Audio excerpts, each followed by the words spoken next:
झारखंड के पलामू जिले के लेस्लीगंज में एक गरीब दंपति ने अपने 1 महीने के बेटे को 50,000 रुपए में बेच दिया। पिता रामचंद्र राम ने गरीबी, बेरोजगारी और पत्नी की बीमारी के कारण यह कदम उठाया। मामला सामने आने पर मुख्यमंत्री हेमंत सोरेन ने संज्ञान लिया और पुलिस को तुरंत कार्रवाई का निर्देश दिया। बच्चे को लातेहार से रेस्क्यू कर लिया गया। प्रशासन ने परिवार को 20 किलो राशन की मदद दी। दंपति झोपड़ी में रहते हैं और सरकारी योजनाओं से वंचित हैं। झारखंड के गोइलकेरा में सुरक्षा बलों और नक्सलियों के बीच मुठभेड़ में सब जोनल कमांडर अमित हांसदा मारा गया। अमित पर 10 लाख का इनाम था। मुठभेड़ बुर्जुआ पहाड़ी पर हुई और मौके से SLR राइफल बरामद की गई। पुलिस को पहले से गुप्त सूचना मिली थी, जिसके बाद सर्च अभियान चलाया गया था। अन्य नक्सली जंगल में भाग निकले। DIG अनुरंजन किस्पोट्टा ने अभियान जारी रहने की बात कही है। गढ़वा जिले के परसाहा मोड़ के जंगल से युवक युवती की लाश मिली। मृतकों की पहचान सुमित चंद्रवंशी और कृति के रूप में हुई।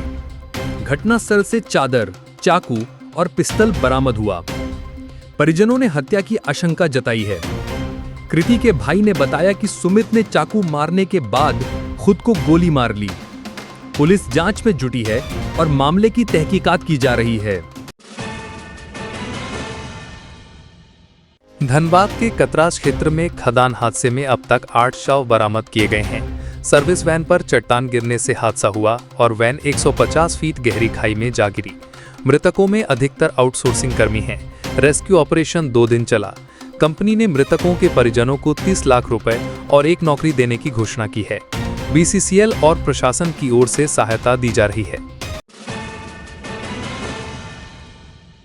रांची के HEC क्षेत्र में अतिक्रमण हटाने के लिए शनिवार को 11 बुलडोजर चलाए गए। करीब 60 अवैध मकानों को गिरा दिया गया। स्थानीय लोगों ने विरोध करते हुए आरोप लगाया कि उन्हें पहले बिजली, वोटर कार्ड और टैक्स की अनुमति दी गई, अब अचानक घर उजाड़े जा रहे हैं। मजिस्ट्रेट नितिन गुप्ता की अगुवाई में कार्रवाई की गई। प्रशासन का कहना है कि नोटिस पहले ही जारी किया गया था। सोमवार को फिर से अभियान चलेगा। विधानसभा थाना क्षेत्र के होटवासी में शनिवार को जमीन विवाद को लेकर 2 गुटों में भिड़ंत हुई। सत्यम श्रीवास्तव और निर्मला देवी पक्षों के बीच झड़प हुई, जिसमें सत्यम की गाड़ी जला दी गई। सत्यम का दावा है कि जमीन उसके नाना की है, जबकि निर्मला ने उसे खतियानी जमीन बताया। पुलिस ने स्थिति संभाली और निर्मला देवी को गिरफ्तार किया। इलाके में भारी पुलिस बल तैनात किया गया। मुख्यमंत्री हेमंत सोरेन ने बहरागोड़ा को अनुमंडल बनाने की मांग पर सहमति जताई है। विधायक समीर मोहंती की मांग पर CM ने कहा कि जल्द इस पर निर्णय लिया जाएगा। उन्होंने चाकुलिया में कार्गो एयरपोर्ट और रेलवे लाइन परियोजना पर भी विचार का आश्वासन दिया। कोलकाता से लौटते समय वन विभाग के गेस्ट हाउस में ये चर्चा हुई। CM ने अधिकारियों को दिशा निर्देश देने की बात कही। चक्रधरपुर के भारत भवन मैदान के पीछे कचरे के ढेर में बोरी में बंद इंसानी लाश जलती मिली। स्थानीय लोगों ने धुआं देखकर पुलिस को सूचना दी। पुलिस ने शव को कब्जे में लेकर जांच शुरू की। अभी मृतक की पहचान नहीं हो सकी है। आशंका है कि हत्या के बाद शव जलाकर सबूत मिटाने की कोशिश की गई। पुलिस आसपास के इलाके में पूछताछ कर रही है। हंटरगंज के कोसमाता लेजनुआ रोड पर चतरा पुलिस ने 2 युवकों को गिरफ्तार किया, जिनमें एक नाबालिग है। इनके पास से AK-47 की 393 जिंदा गोलियां बरामद की गईं। दोनों बिहार के गया जिले के निवासी हैं। पुलिस ने खुद को व्यापारी बताकर फर्जी ग्राहक बनकर इन्हें पकड़ा। SP सुमित अग्रवाल ने बताया कि आरोपी बड़े तस्करी नेटवर्क से जुड़े हैं। सरगना की तलाश जारी है। त्योहारी भीड़ को देखते हुए पूर्व मध्य रेलवे ने 34 स्पेशल ट्रेनों की अवधि बढ़ा दी है। धनबाद चंडीगढ़, तिरुचिरापल्ली बक्सर, पटना तिरुचिरापल्ली समेत कई ट्रेनों के फेरे बढ़ाए गए हैं। हटिया पूर्णिया कोट एक्सप्रेस 15 सितंबर से LHB कोच के साथ चलेगी। इससे यात्रियों को अधिक सीटें और बेहतर सुरक्षा मिलेगी। रेलवे का दावा है कि इससे त्योहारों में सफर करना आसान होगा। स्वास्थ्य मंत्री इरफान अंसारी ने भाजपा को झारखंड की प्रगति में बाधक बताया। उन्होंने कहा कि भाजपा राज्य की अस्मिता, शिक्षा और स्वास्थ्य व्यवस्था को नुकसान पहुंचा रही है।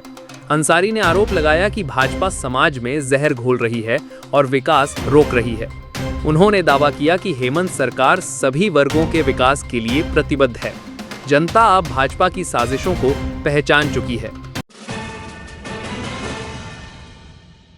तेतुलमारी में मां अंबे आउटसोर्सिंग कंपनी में हुए हादसे के बाद त्रिपक्षीय बैठक में पीड़ितों के लिए 20 लाख रुपए मुआवजा तय किया गया। मृतकों के आश्रितों को नौकरी का प्रस्ताव दिया गया है। यदि नौकरी ना ली जाए तो एचपीसी के तहत क्षतिपूर्ति राशि मिलेगी। साथ ही 50,000 रुपए अंतिम संस्कार के लिए और बीमा राशि भी दी जाएगी। जमशेदपुर के कपाली थाना क्षेत्र में रंगदारी नहीं देने पर युवक प्रिंस को गोली मारी गई। इरफान, सूरज और आफरीदी नामक युवकों पर आरोप है।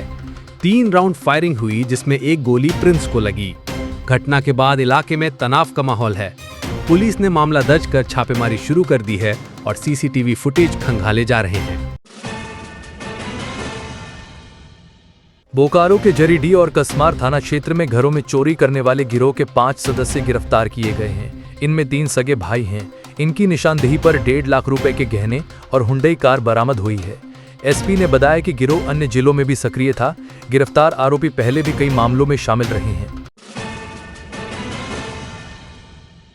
भाजपा प्रदेश अध्यक्ष बाबूलाल मरांडी ने सूर्या हंसदा की हत्या को सुनियोजित बताया। उन्होंने रिम्स 2 के लिए आदिवासी जमीन के अधिग्रहण का भी विरोध किया। भाजपा ने 11 सितंबर को राज्य भर के 216 प्रखंडों में विरोध प्रदर्शन और ज्ञापन देने का ऐलान किया है। मरांडी ने सरकार पर खनिज लूट और दमन की राजनीति का आरोप लगाया। नागभनी में नेशनल हाईवे पर बने पुल का एक पिलर धंसा हुआ नजर आ रहा है। पुल के रेलिंग भी झुके हुए दिख रहे हैं, जिससे ग्रामीणों में डर है। लोगों ने प्रशासन से जल्द आवागमन रोकने और मरम्मत की मांग की है। निर्माण कंपनी ने जांच और आवश्यक कार्रवाई का आश्वासन दिया है। रांची में WAMS प्रोडक्शन द्वारा आयोजित फैशन शो झार रफ्त NXT सीजन 3 में देश भर से डिजाइनर्स और मॉडल्स ने हिस्सा लिया। शो में मिस्टर, मिस, मिसेस और किड्स झारखंड 2025 प्रतियोगिता भी हुई। डॉक्टर मेघा रानी ने मिसेस झारखंड दिवास 2025 का खिताब जीता। आयोजन का उद्देश्य स्थानीय प्रतिभाओं को राष्ट्रीय मंच देना है। पांकी के उक्सू गांव में खेत में घास काट रहे अनुज सिंह की करंट लगने से मौत हो गई। बताया गया कि खेत में गिरे बिजली के तार की चपेट में आने से हादसा हुआ। ग्रामीणों ने बिजली विभाग की लापरवाही को जिम्मेदार ठहराया है। शव को पोस्टमार्टम के लिए भेजा गया है और गांव में शोक का माहौल है। लालपुर थाना क्षेत्र में ओम गर्ल्स हॉस्टल में चल रहे सेक्स रैकेट का पुलिस ने खुलासा किया है। छापेमारी में 10 लड़कियां हिरासत में ली गई। बताया जा रहा है कि इन लड़कियों को अलग अलग जगहों पर भेजा जाता था। पुलिस रैकेट से जुड़े अन्य लोगों की तलाश में जुटी है। छापेमारी में कई वरिष्ठ अधिकारी मौजूद थे। झारखंड सरकार ने शिक्षा में पारदर्शिता लाने के लिए पेन यानी परमानेंट एजुकेशन नंबर लागू करने का फैसला किया है। ये नंबर 2025-27 सत्र से अनिवार्य होगा और सभी स्कूल छात्रों को इसे आवंटित करेंगे। इससे फर्जी नामांकन रोका जा सकेगा और सरकारी योजनाओं का लाभ सही छात्रों को मिलेगा।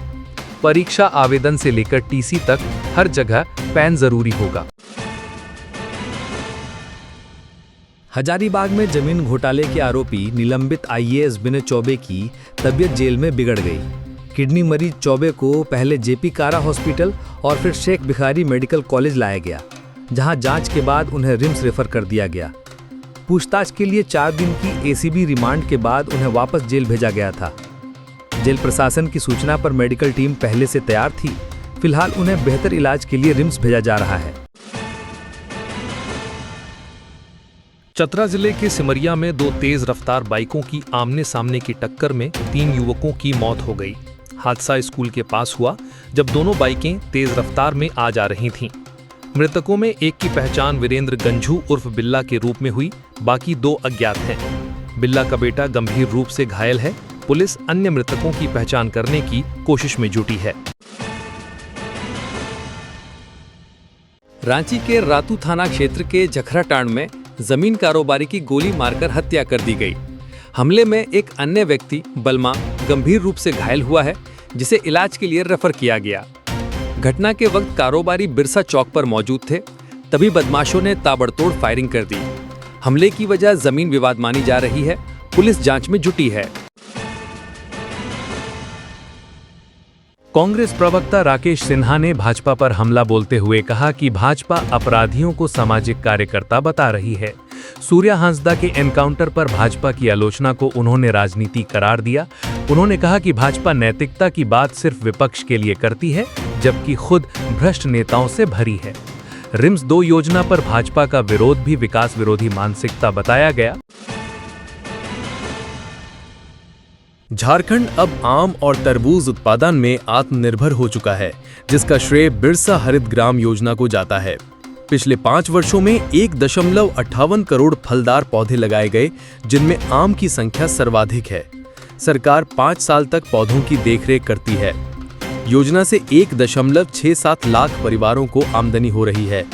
बिहार पर निर्भरता खत्म हुई है और किसानों की आजीविका में सुधार आया है।